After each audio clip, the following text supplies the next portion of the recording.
Hello नमस्कार। Good evening to all of you. कैसे हैं आप सभी? उम्मीद करती हूँ सभी बहुत अच्छे होंगे। आप सभी का स्वागत है आपके अपने चैनल सरकारी परीक्षा में। तो ये आपको पता है एसएससी का जो नोटिफिकेशन आ चुका है। अब यहाँ पर सरकारी परीक्षा ने आप सभी की पूरी एसएससी जीडी की तैयारी के लिए जो है subject wise topic wise class जो है शुरू कर दी है। तो यहाँ पे हम अभी मैं आपको कराऊंगी डेली शाम को 7 बजे। हम जीट के जीएस का जो सेगमेंट है उसको हम देखेंगे टॉपिक वाइज। ठीक है, तो सबसे पहले हम हिस्ट्री से शुरू करेंगे इसको। हिस्ट्री में आप देखेंगे तो हिस्ट्री में सबसे पहला टॉपिक हम इंडस वैली सिविलाइजेशन और वैदिक पीरियड जो है ना। क्योंकि आप जितने क्वेश्चन आपके जीएस के आते हो उसमें 1 से 2 क्वेश्चन आपको यहाँ से देखने को मिलते हैं। तो सारे के सारे सेगमेंट को समझेंगे, कहाँ से सवाल आते हैं, किस तरीके के सवाल आते हैं। ठीक है, एक दो टॉपिक में जो है पूरा कंप्लीट जो है यहाँ पर हम कवर करेंगे। तो जल्दी जल्दी से आप सभी यहाँ पर कनेक्ट कर लेंगे। सभी को वेरी वेरी गुड इवनिंग। तो आज का जो हमारा टॉपिक है वो क्या है? Indus valley civilisation. ठीक है, जिसे हम सिंधु घाटी सभ्यता भी कहते हैं, इसे हम कांस्य युगीन सभ्यता भी कहते हैं, इसे हम सैंधव सभ्यता भी कहते हैं, कई सारे नामों से इसे जाना जाता है। तो आइए इसको डिटेल में बढ़ते हैं, लेकिन उससे पहले क्या करना है, आप सभी को क्लास को शेयर कर देना है जिससे कि सभी स्टूडेंट जो हैं क्लास में कनेक्ट कर लें। ठीक है, सभी स्टूडेंट जो है क्लास में कनेक्ट कर ले। चलिए शुरू करते हैं इस क्लास को। और इस क्लास का पहला सवाल विजिबल है, दिखाई दे रहा है, सब कुछ सुनाई दे रहा है, ऑडियो वीडियो सब क्लियर है? चलिए तो शुरू करते हैं इस क्लास को। पहला सवाल आपसे पूछा गया है यहाँ पर।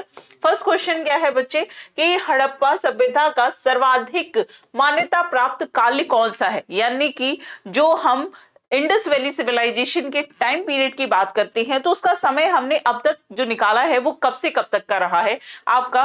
2800 ईसा पूर्व से लेकर 2000 ईसा पूर्व तक, या फिर 2500 ईसा पूर्व से लेकर 1750 ईसा पूर्व तक, या फिर 3500 ईसा पूर्व से लेकर आपका 1800 ईसा पूर्व, या निश्चित नहीं हो सका है। ठीक है, तो पहली चीज तो यहाँ पर आपका सवाल होगा कि यहाँ पर जो हमने इसका टाइम पीरियड निकाला है वो हमने किस, क्लियर नहीं है, एक सेकेंड रुको।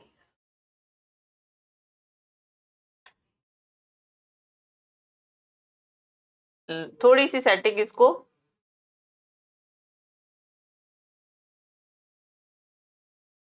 अभी देखो अभी क्लियर आ रहा है, अभी क्लियर शो हो रहा है, बताओ।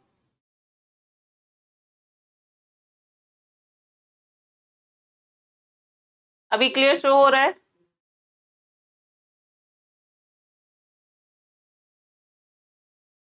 ना? अभी थोड़ा सा विजिबल है, आई कैन सी दैट। ठीक है, तो यहाँ पर जो ये टाइम पीरियड है, या फिर हम इसकी बात करें तो हमने इसके बारे में इसका जो टाइम पीरियड निकाला है, हाँ ओके, ये कैसे पता चला है? तो यहाँ पर एक प्रोसेस होता है, एक तकनीक होती है, एक पद्धति होती है जिसे हम बोलते हैं रेडियो कार्बन। क्या बोलते हैं? Radio carbon C14, radio carbon C14। इस तकनीक से जो है हमने क्या निकाला है? इस सिंधु घाटी सभ्यता का टाइम पीरियड निकाला है, जो कि माना जाता है कि 2400 से लेकर 1700 ईसा पूर्व तक रहा है। ठीक है, 2400 से लेकर कितना रहा है आपका? 2400 से लेकर आपके 1700। तो यहाँ पर जो दिए गए ऑप्शन है वो कहां तक एग्जैक्ट होता है कि इसमें जो टाइम पीरियड रहा है लगभग 2500 लेकर 1750। ठीक है, तो 2400 ईसा पूर्व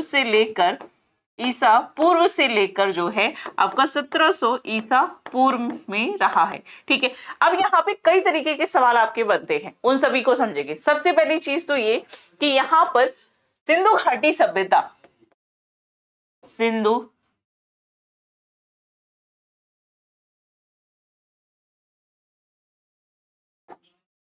Indus valley civilisation, Indus valley civilisation, जिसे हम क्या कहते हैं? सिंधु घाटी सभ्यता कहते हैं, सिंधु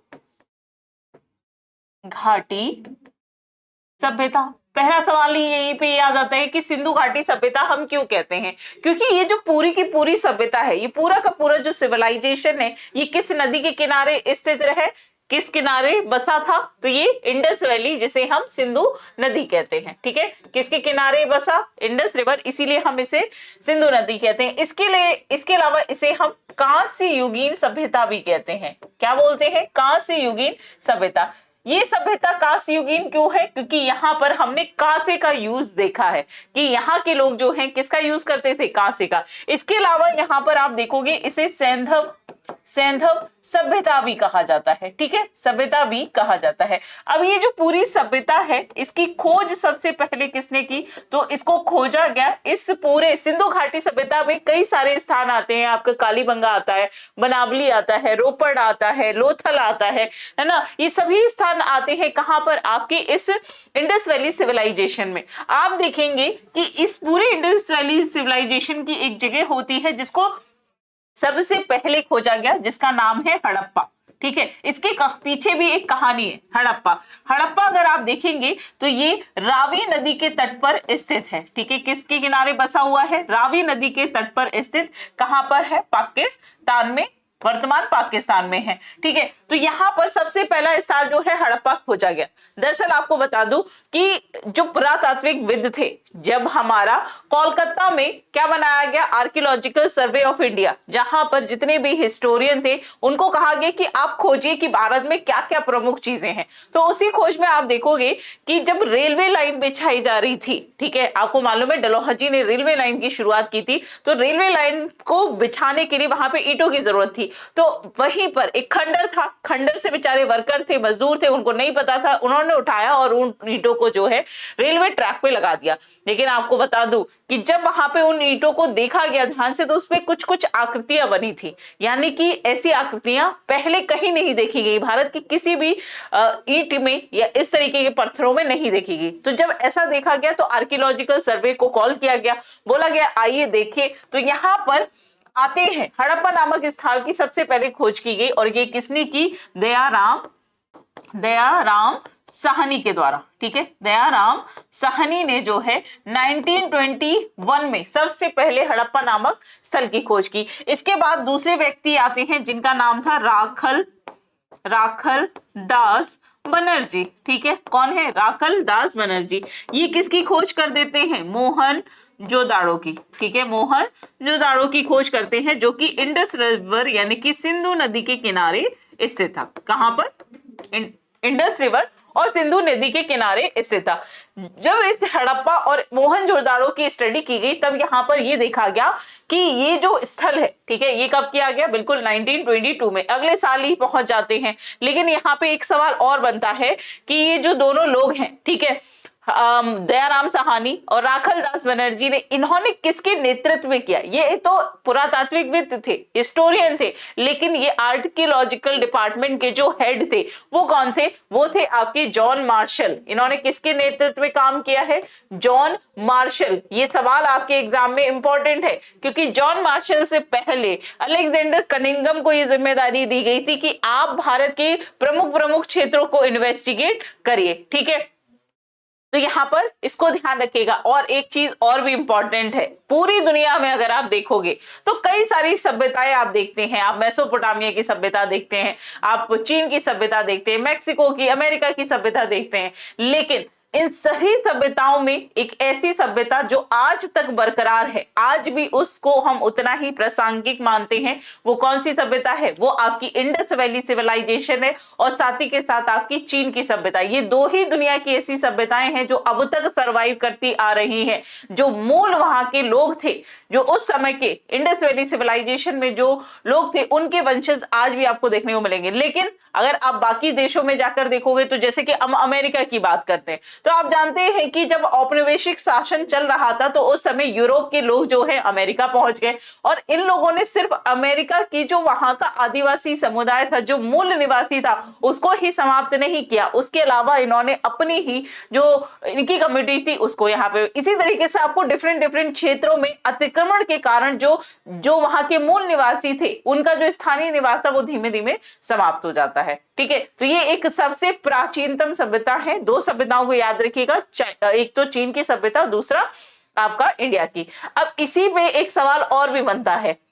अब आपसे पूछा जाता है कि जब हम इंडस वैली सिविलाइजेशन की बात करते हैं तो इसका विस्तार उत्तर से लेकर दक्षिण तक और पश्चिम से लेकर पूर्व तक कितना है। ठीक है, नॉर्थ में आप देखेंगे, नॉर्थ में, ठीक है, उत्तर में एक जगह है जो कि चिनाब नदी के किनारे स्थित है, मांडा। ठीक है, मांडा।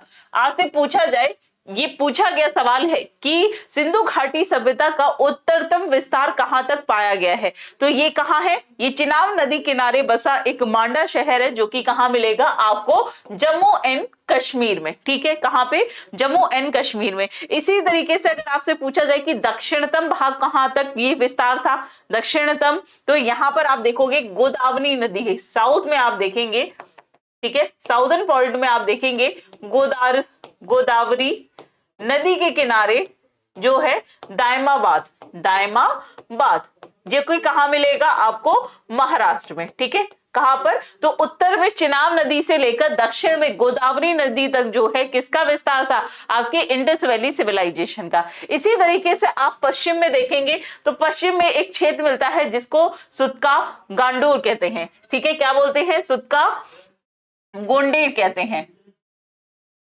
सुतका गोंडीर कहते हैं। ठीक है, ये आपको कहां मिलेगा, ये वर्तमान में बलूचिस्तान वाला जो क्षेत्र है, बलूचिस्तान वाला जो क्षेत्र है, जहां पे एक नदी बहती है जिसे हम दास्क नदी कहते हैं। ठीक है, कौन सी नदी है, दस्क नदी या दास्क नदी जाना जाता है, इसके किनारे स्थित है। तो ये इसका क्या है, सबसे पश्चिमी यानी कि वेस्टर्न क्षेत्र है। और सबसे पूर्वी क्षेत्र में कौन सा है, तो आलमगीरपुर। ठीक है, सबसे ईस्टर्न पॉइंट में जहां तक विस्तार था वो था आपका आलमगीरपुर। ठीक है, आलमगीरपुर, जो कि आपको कहां देखने को मिलेगा, हिंडन नदी, हिंडन नदी बीच, यहां से सवाल आया है इसलिए जरूर ध्यान रखिएगा। इसका सही आंसर क्या होगा, हिंडन नदी, जो कि आपको मेरठ यूपी में देखने को मिलेगा। ठीक है, तो विस्तार जो है उत्तर से दक्षिण, पूर्व से पश्चिम, कहां से कहां तक रहा है, इसको जरूर ध्यान रखिएगा, इंपॉर्टेंट है। ठीक है, तो इस सवाल का जो जवाब है वो यहाँ पे क्या हो जाएगा, आपका बी ऑप्शन सही हो जाएगा। नेक्स्ट क्वेश्चन में चलते हैं। नेक्स्ट क्वेश्चन है कि सिंधु घाटी सभ्यता में घोड़े के अवशेष कहां मिले हैं। देखो, ये तो मैंने एक पूरा जो इंट्रो होता है इंडस वैली सिविलाइजेशन का वो बता दिया। एक ऐसा, सच बताओ ना तो इस टॉपिक को पढ़ने में बच्चे ज्यादातर कतराते हैं, एक बोरिंग टॉपिक लगता है कि क्या पढ़ना है, क्योंकि इससे क्वेश्चन जो है एक आधी क्वेश्चन पूछा जाता है, लेकिन आपको मालूम है एक क्वेश्चन से जीत और एक क्वेश्चन से हार तय हो जाती है। तो हमें हर टॉपिक को कवर करना है, इसीलिए इंडस वैली सिविलाइजेशन के भी हर टॉपिक को हम लोग यहाँ पर कवर करेंगे। ठीक है, इंपॉर्टेंट चीजों को पढ़ेंगे, वैसे बहुत सारा चीजें, लेकिन हम सिर्फ बात करेंगे टू द पॉइंट एग्जाम पर रिस्पेक्ट से। ठीक है, कि आपके एसएससी में एग्जाम में क्वेश्चन किस तरीके से पूछे जाते हैं। ठीक है, तो यहाँ पे जितना भी मैं आपको पढ़ा रही हूँ मेंशन करते हुए चल रही हूँ कि देखो यहाँ से क्वेश्चन आए हैं। अगर आपको यकीन नहीं है तो प्रीवियस ईयर के पेपर्स उठाकर देख लीजिए। बात कर रहे हैं सिंधु घाटी सभ्यता में घोड़े के अवशेष कहाँ मिले हैं।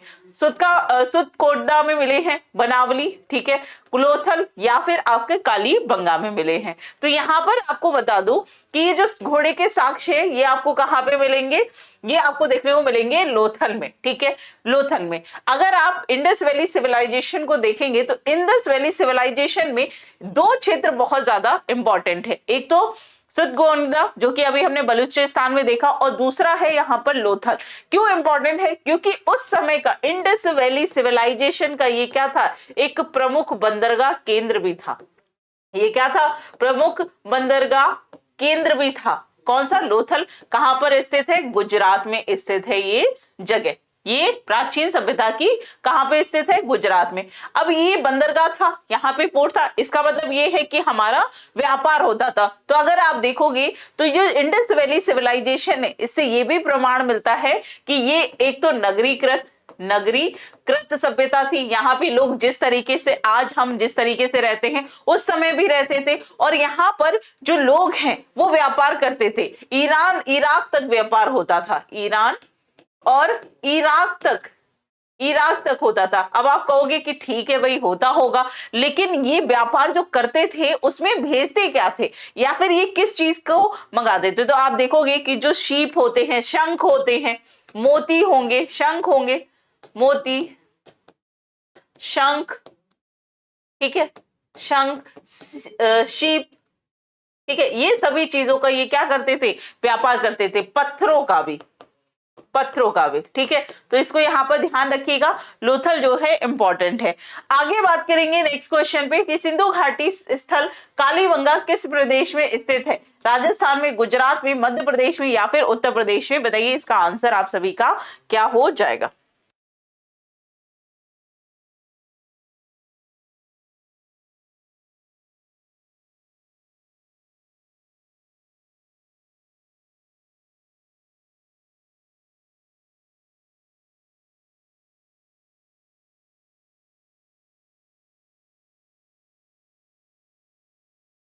चलिए ठीक है, तो यहां पर ध्यान रखिएगा, बात किसकी हो रही है? कालीबंगा की।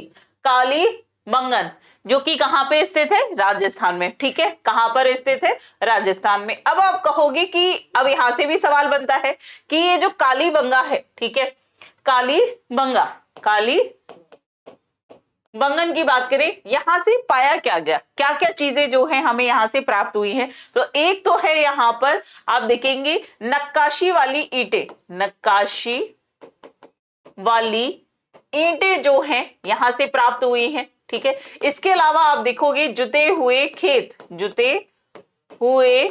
खेत मिले हैं, ठीक है। इसके अलावा कालीबंगा से क्या मिला है? अग्निकुंड मिला है। अग्निकुंड मिला है, इसका मतलब क्या है कि यहाँ के लोग पूजा पाठ भी करते थे, यहाँ के लोग जो है क्या हवन कुंड भी करते थे, ठीक है। तो यहाँ पर आप देखेंगे ये सभी चीजें प्राप्त हुई है कहां से? कालीबंगा। गुजरात की बात करें तो यहाँ पे हमने देखा एक तो स्थान है लोथल, ठीक है, और दूसरा स्थान यहाँ पे कौन सा है? आपका धौलावीरा। कौन सा है? धौलावीरा क्षेत्र है। धौलावीरा की अगर आप देखेंगे तो इसको अभी रिसेंटली यूनेस्को की वर्ल्ड हेरिटेज साइट में भी शामिल किया गया है, ठीक है। वर्ल्ड हेरिटेज जो साइट है उसमें शामिल किया गया है किसे? धौलावीरा को। किस साइट के रूप में? तो ये आपकी 40वीं साइट जो है यहां पर हुई थी, ठीक है। उत्तर प्रदेश में हमने अभी देख ही लिया, कौन सा है? आलमगीर है, ठीक है। कौन सा है? आलमगीर है। अगला सवाल देखते हैं, सिंधु घाटी सभ्यता के लोगों का मुख्य व्यवसाय क्या था? तो ये पहली चीज तो नगरीकृत थे, बहुत ही जो है व्यवस्थित तरीके से रहते थे। यहां पर आप देखोगे अब पूछा गया है कि ये अपने जीवन यापन करने के लिए क्या व्यवसाय करते थे? व्यापार करते थे, पशुपालन करते थे, शिकार करते थे या फिर कृषि करते थे? वैसे अगर आप देखोगे इंडस वैली सिविलाइजेशन में ये सभी चीजें आपको देखने को मिलती हैं, लेकिन इनका मुख्य व्यापार क्या था? मेन बिजनेस इन लोगों का क्या था? इनका मेन बिजनेस था एग्रीकल्चर, ठीक है। ये क्या करते थे? एग्रीकल्चर पे डिपेंडेंट थे। इसके अलावा आपको बता दूं कि इनके व्यापार करने का माध्यम क्या था? भैया फसल उगा ली है, अब इनको देनी है, किसी से कोई सामान लेना है, तो यानी कि विनिमय का जो कनेक्शन था, आज आपके पास करेंसी है, आप किसी चीज को खरीदना चाहते हैं, आपको उसका मूल्य देना होता है। कोई चीज आपने 100 रुपए की खरीदी, कोई 500 की, तो आप क्या कर रहे हैं? पैसे देकर सामान ले रहे हैं। लेकिन उस समय क्या होता था? वस्तु विनिमय होता था, ठीक है। वस्तु विनिमय होता था, ठीक है। क्या होता था? वस्तु विनिमय के आधार पर जो है व्यापार किया जाता था, ठीक है। तो ये याद रखिएगा, किस पे डिपेंडेंट थे? एग्रीकल्चर। तो यहां पर आंसर क्या हो जाएगा? कृषि हो जाएगा, ठीक है। आज हमारा विनिमय किससे होता है? मुद्रा के माध्यम से। अगला सवाल है, हड़प्पा वासी किस वस्तु के उत्पादन में सर्वप्रथम थे? यानी कि यहाँ के लोग सबसे ज्यादा किस चीज को उत्पादित करते थे? मुद्राओं को, कांसे के औजार को, कपास को, जौ को? बताइए, ठीक है, बताओ। देखो ऐसे ऐसे सवाल आएंगे ना जीडी में। अब जीडी का पेपर भी आसान मत समझो, क्योंकि एमटीएस का पेपर हो गया, एसएससी सीजीएल के पेपर हो गए, अच्छे खासे जो है बटर सिस्टम, हाँ जी बिल्कुल, इसको यही बोलते हैं। बताइए यहाँ पर आंसर क्या हो जाएगा? इसका सही आंसर होगा कॉटन, ठीक है। अब आप कहोगे कॉटन, हाँ जी बिल्कुल।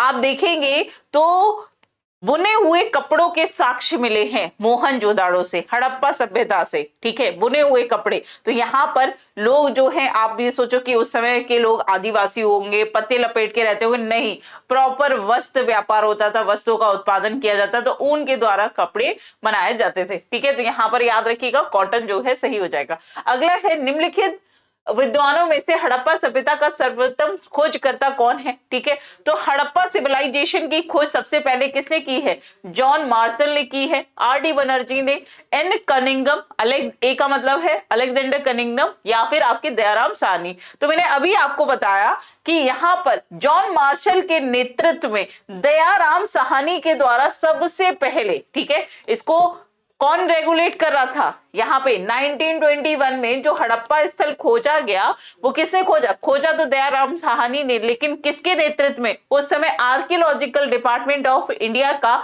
हेड कौन था? वो था जॉन मार्शल। इससे पहले कौन थे? कनिंगम, लेकिन कनिंगम जो है उतने सक्सेसफुल नहीं रहते हैं, लेकिन बाद में किसने? दयाराम साहनी के द्वारा खोजा गया था। ठीक है, नेक्स्ट है आपका सिंधु घाटी सभ्यता का पत्तन नगर यानी कि बंदरगाह कौन सा था? कालीबंगन था, लोथल था, रोपड़ था, या फिर मोहनजोदाड़ो था। कालीबंगा कहां पर मिला आपको? राजस्थान में। ठीक है, ये स्थान कहां पर है? राजस्थान में है। लोथल की बात करें, ये कहां पर है बच्चे? गुजरात में है। तीसरा है रोपड़, रोपड़ कहां है? पंजाब में स्थित है। और मोहनजोदाड़ो की बात करें तो ये वर्तमान में पाकिस्तान में स्थित है। ठीक है, कहां पे है? पाकिस्तान में। पूछा गया है बंदरगाह, तो मैंने आपको बताया कि बंदरगाह यानी कि पोर्ट जो है कौन सा इंपॉर्टेंट रहा है भारत में? ठीक है, कौन सा है भारत में? लोथल, गुजरात। ठीक, इसके अलावा मोहनजोदाड़ो की बात करें तो यहां से क्या मिला है? अन्ना ग्रह मिले हैं, अन्ना ग्रह मिला है। इसके अलावा यहाँ पर स्नानागार मिला है। और ऐसे वैसे स्नानागार नहीं है कि बस गड्ढा खोद के कर दिया, प्रॉपर तरीके से जल निकासी वाले स्नानागार, जो आज के स्विमिंग पूल है ना, उस समय का स्विमिंग पूल आपको कहां देखने को मिलेगा? मोहनजोदाड़ो में, जहां पे पानी भरने की व्यवस्था थी, नालियां थी, पानी की निकासी की नालियां थी, दरवाजे, डोर थे, पीछे आगे साइड में विंडोज हुआ करती थी, सभी चीजें जो है आपको यहाँ पर देखने को मिलती है। तो गुजरात में जो है ये क्या है? एक इंपॉर्टेंट पोर्ट था उस समय का, जब हम जो है अरब कंट्रीज के साथ व्यापार किया करते थे। ठीक है, नेक्स्ट क्वेश्चन देखेंगे, हड़प्पा कालीन समाज किन वर्गों में विभक्त था? अब आपको मालूम है कि जो भी सभ्यताएं होती हैं, जो भी समाज होता है, उसको उसके काम के आधार पर वर्गीकृत कर दिया जाता है। आप यहाँ पर देखेंगे पूछा गया है कि हड़प्पा कालीन सभ्यता में किन वर्गों में विभक्ति? शिकारी, पुजारी, किसान और क्षत्रिय हुआ करते थे। विद्वान, योद्धा, व्यापारी, श्रमिक होते थे। ब्राह्मण, क्षत्रिय, वैश्य, शूद्र होते थे। राजा, पुरोहित, सैनिक और शूद्र होते थे। तो ये जो शब्द है ना कि समाज का विभाजन किया गया उसकी कैटेगरी में, ये मुख्यतः अब वैदिक पीरियड में आकर पढ़ते हैं। जब हम 1000 ईसा पूर्व के आसपास पहुंच जाते हैं तब हम पढ़ते हैं कि यहाँ पर क्या हो रहा है, यहाँ पे समाज को कुछ वर्गों में डिवाइड कर दिया गया है। जो पढ़ने लिखने वाले लोग हैं उनको हमने विद्वान कह दिया कि भैया ये तो पढ़ने लिखने वाले हैं। जो युद्ध करने वाले लोग थे उनको हमने क्षत्रिय बोल दिया। जो व्यापार करने वाले लोग थे उनको हमने वैश्य कह दिया। और जो सेवा करने वाले लोग थे उनको हमने शूद्र कहा। ये सभी चीजें जो है समाज का एक प्रॉपर वर्गीकरण आपको वैदिक पीरियड में देखने को मिलता है, जिसको हम ऋग्वेद में बहुत डिटेल में पढ़ते भी हैं। ठीक है, डिवाइड किया गया है। खैर उसकी बात बाद में करेंगे, लेकिन यहाँ पे बात हो रही है इंडस वैली सिविलाइजेशन, हड़प्पा सभ्यता की। यहाँ पर आपको 4 वर्ग यहाँ पे भी देखने को मिलेंगे, है ना। यही 4 वर्ग समाज को बनाते हैं। ठीक है, यही 4 वर्ग जो हैं, यहाँ पे विद्वान भी आपको देखने को मिलेगा, है ना, योद्धा भी मिलेगा, व्यापारी भी मिलेगा और श्रम में देखने को मिलेगा। नेक्स्ट क्वेश्चन है, मोहनजोदाड़ो को किस अन्य नाम के रूप में भी जाना जाता है? बताइए। यहाँ पर इनको जीवितों का टीला कहा जाता है, मोहनजोदाड़ो को कंकालों का टीला, दासों का टीला या फिर मृतकों का टीला। इंपॉर्टेंट सवाल है, ये आपके एसएससी में पूछा गया है। ठीक है, प्रीवियस ईयर के पेपर में। ओके प्रिंस, चलिए बताइए यहाँ पर आंसर आप सभी का क्या हो जाएगा। देखो ये टॉपिक थोड़ा सा है ऐसा कि हो सकता है आपको बोरिंग लगे, लेकिन ये महत्वपूर्ण है। एक एक अंग, एक एक मार्क आपका जो है, एक एक नंबर आपका इंपॉर्टेंट है। तो कोशिश करिए कि आपको सभी कवर करना है। बाकी सारे टॉपिक को हम कवर करेंगे, कुछ भी छूटेगा नहीं। इंडस वैली सिविलाइजेशन से आपके आज सारे सवाल हो जाएंगे। मोहनजोदाड़ो, ठीक है, इसे अन्य नाम से क्या कहा जाता है? मृत व्यक्तियों का टीला कहा जाता है। ठीक है, इसे क्या कहते हैं? मृतकों का टीला या मृत व्यक्तियों का टीला कहा जाता है। वर्तमान में कहाँ स्थित है? पाकिस्तान में स्थित है। और पाकिस्तान में किस नदी के किनारे स्थित है? ये सवाल पूछा जाता है। नदी कौन सी है? सिंधु नदी। किसने खोज की है?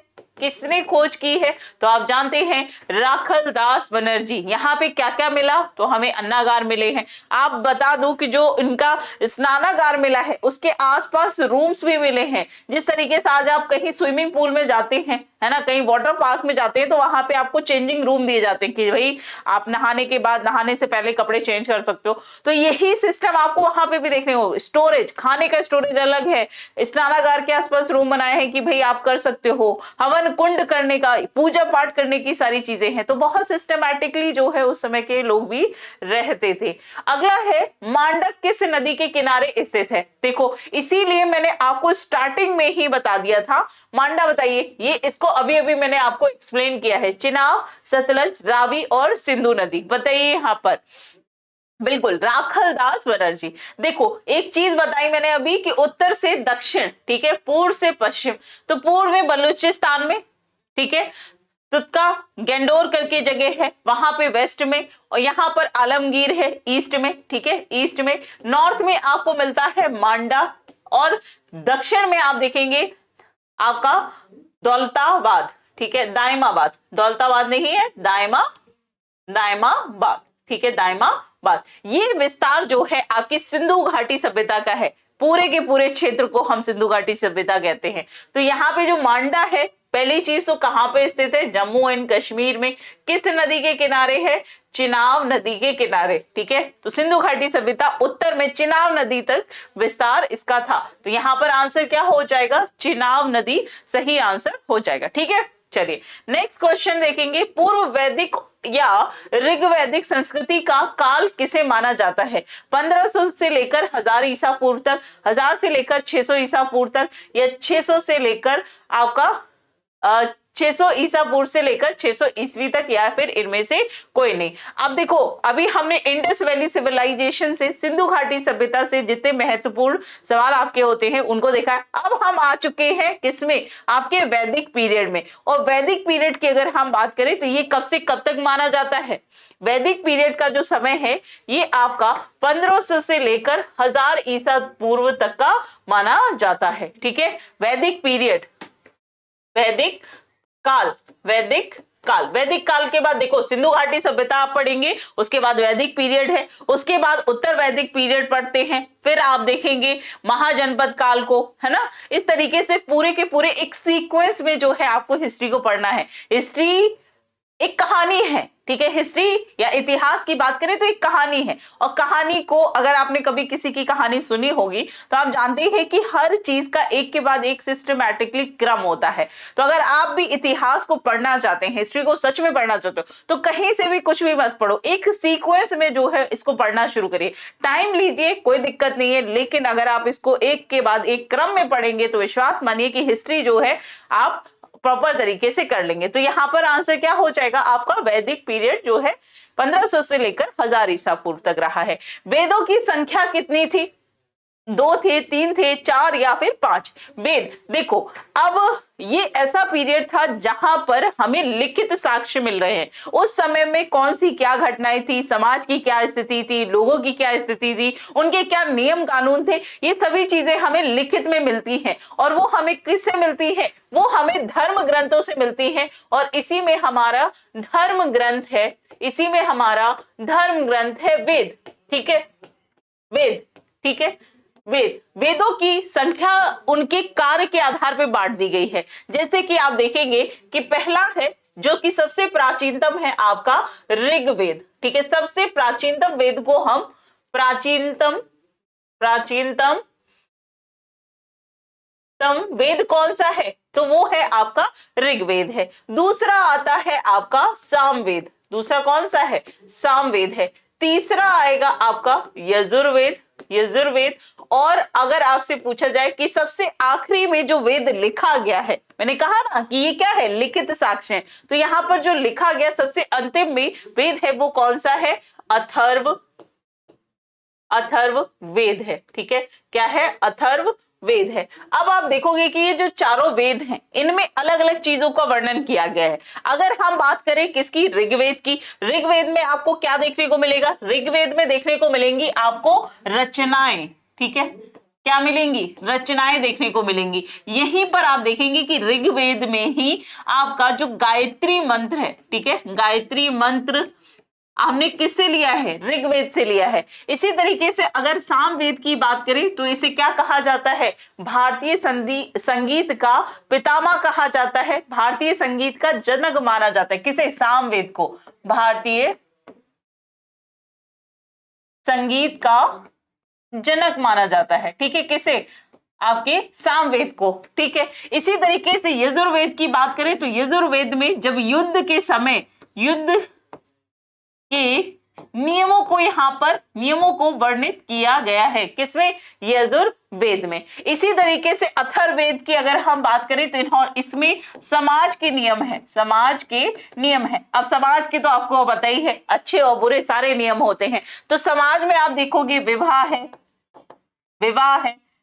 विवाह हो जाएगा, परिवार हो जाएगा। इसके अलावा आप देखेंगे अब विवाह परिवार है तो लोग हैं, तो लोग बीमार भी होंगे। इसका मतलब औषधियों के बारे में, मेडिसिन के बारे में आपको पता चलेगा, औषधियों के बारे में यहाँ पर, ठीक है। अब देखो सब कुछ समाज में अच्छा नहीं होता, कुछ खराब भी होता है। तो खराब अगर कोई आपके साथ कुछ गलत करना चाहता है तो क्या करेगा, जादू टोना, ठीक है, क्या करेगा, जादू टोना कर देगा। भाई ये बड़ा खुश लग रहा है, इसमें काला जादू कर दो, लेकिन नींबू और उसमें काली मिर्च लाल मिर्च मिलाकर उसके घर के सामने फेंक के चले आओ, उसका सारा नुकसान हो जाए। ऐसी जो आज हम समाज में देखते हैं कि जादू टोने जैसी चीजें हैं, ये उस समय भी हुआ करती थी जब आपका वैदिक पीरियड था। और इसके बारे में लिखित रूप से प्रमाण मिलते हैं हमें किसमें, अथर्ववेद में। सीधे सीधे सवाल आपके एग्जाम में पूछा जाता है कि जादू टोना, औषधि, समाज में विवाह, नियम कानूनों को बनाने का जो वर्णन है ये हमें किसमें देखने को मिलता है, अथर्ववेद में, ठीक है। तो यहाँ पे पूछे गए वेदों की संख्या कितनी है बच्चे, आपकी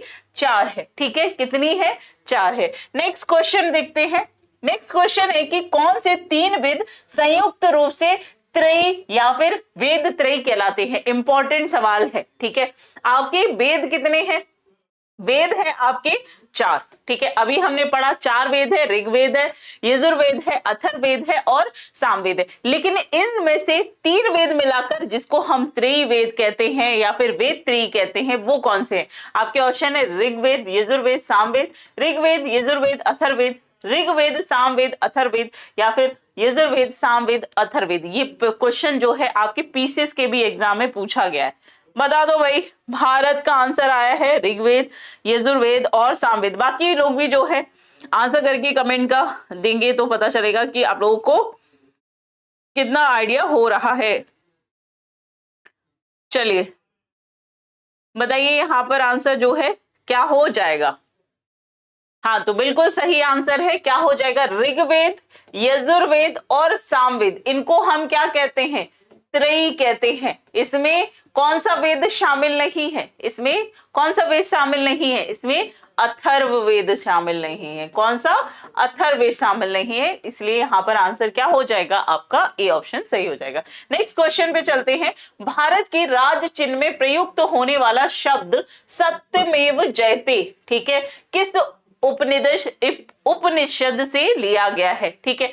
मुंडको उपनिषद से, कंठ उपनिषद से, ईश उपनिषद या फिर आपका बृहदारण्यक उपनिषद। बताइए यहाँ पर किस उपनिषद से जो है हमने भारत में जो हमारा राष्ट्रीय शब्द है, ठीक है, वो कहां से लिया है, किससे लिया है, किस उपनिषद से लिया है। तो यहाँ पर आंसर क्या हो जाएगा आपका, मुंडको उपनिषद, ठीक है, मुंडको उपनिषद। और ये कहां पे मिलता है सत्यमेव जयते का ये शब्द, ये जो वाक्य लिखा कहां पे है, ये लिखा है सारनाथ में स्थित, सारनाथ में स्थित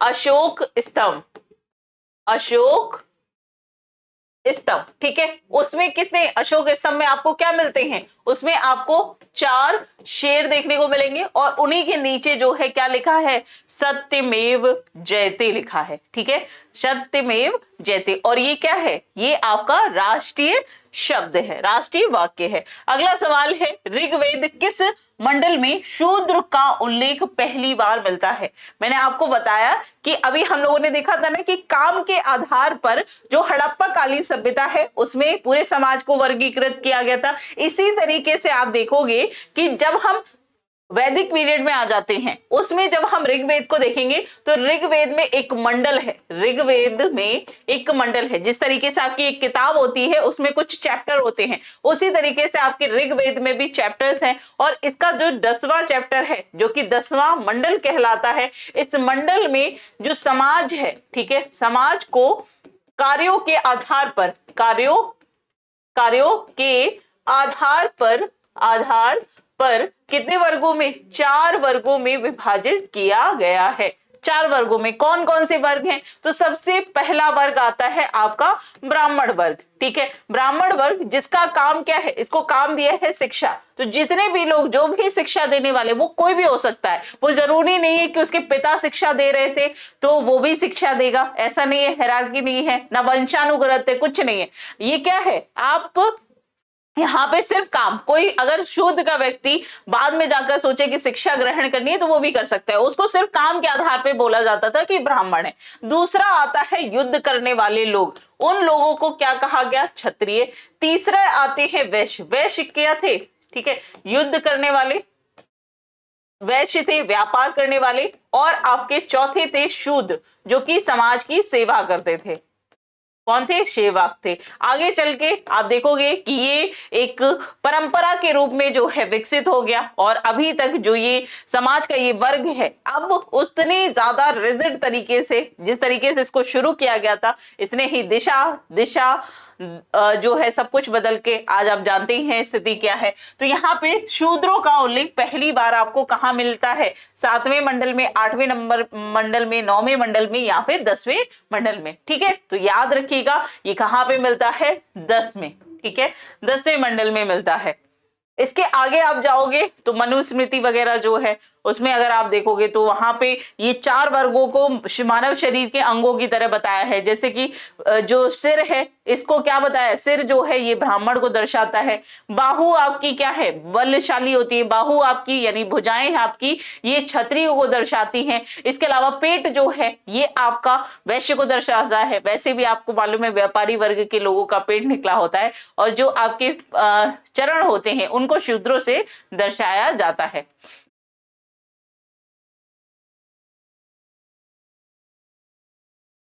ओके राजपूत, ठीक है बच्चे, ओके ओके, ठीक है, चलिए क्लियर है यहां तक चीजें।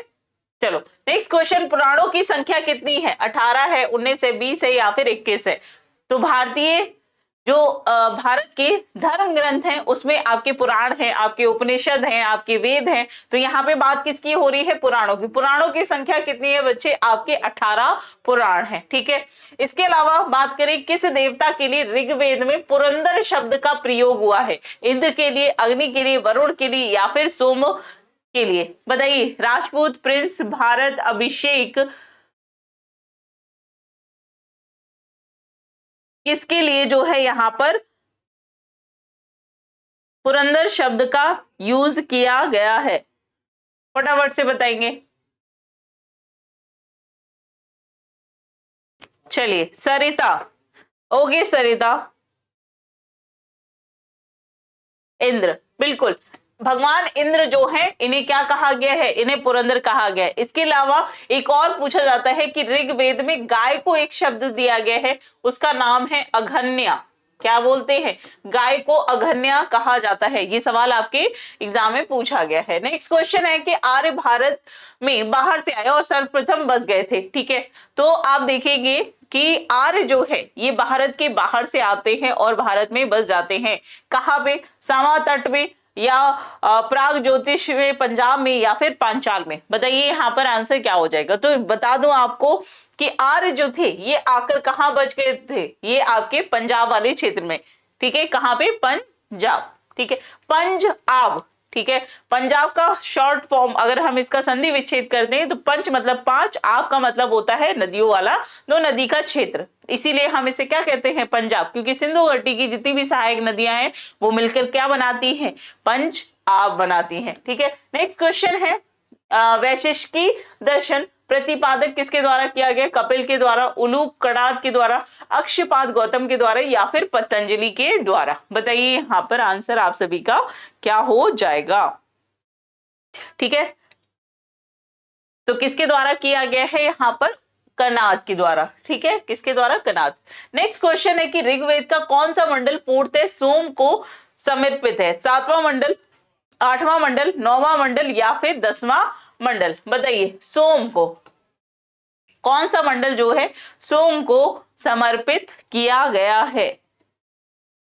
ठीक है, कौन सा मंडल सोम को समर्पित किया गया है? इसके अलावा आपको मैंने बताया कि अभी ऋग्वेद से हमने क्या लिया है? हमने ऋग्वेद से जो हमारा गायत्री मंत्र है, तो आपसे ये भी पूछ सकते हैं कि गायत्री मंत्र ऋग्वेद के किस मंडल से लिया गया है? तो वो तीसरे मंडल से लिया गया है। 10वें मंडल से हमने क्या लिया है? समाज के वर्गीकरण को लिया है। और यहाँ पर जो पूछा गया है कि ऋग्वेद में किस मंडल में सोम समर्पित किए गए हैं, तो ये किए गए हैं आपके 9वें मंडल में, यानी कि 19th डिवीजन जो है उसमें। ठीक है, तो ये थे आपके आज के कुछ इंपॉर्टेंट आपके इंडस वैली सिविलाइजेशन से सवाल, जो कि यहाँ पर समाप्त होते हैं। उम्मीद करती हूँ कि क्लास आप लोगों को पसंद आई होगी, लेकिन जीडी के लिए आपको परेशान होने की जरूरत नहीं है। जीएस जो है हम टॉपिक वाइज पूरा कवर करेंगे, क्योंकि अभी आपके पास पूर्ण समय है।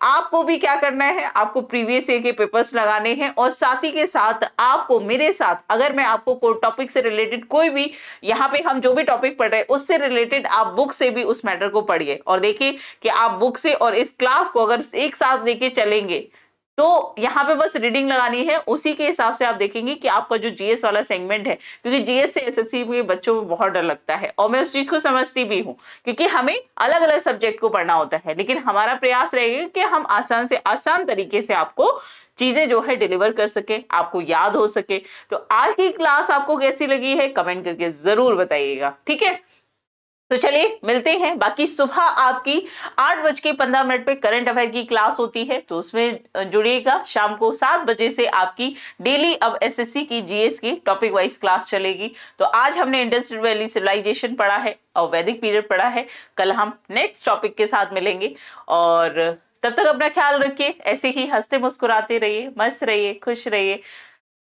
ठीक है, तो चलिए, जय हिंद, जय भारत।